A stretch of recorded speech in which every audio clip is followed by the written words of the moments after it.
ang pag-ampo sa alas 3. Sa ngalan sa Amahan, sa Anak ug sa Espiritu Santo. Amen.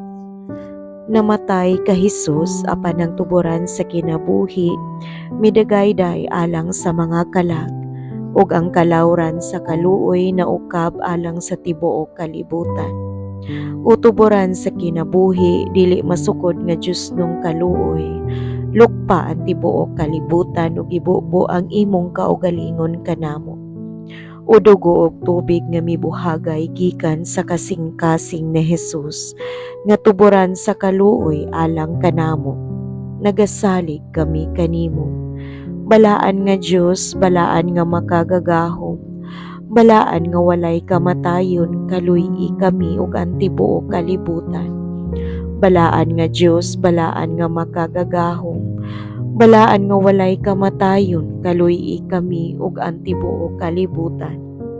Balaan nga Dios, balaan nga makagagahom, balaan nga walay kamatayon, kaluy-i kami ug ang tibuok kalibutan. Amen. Hesus, Hari sa kaluoy, nagasalig kami kanimo.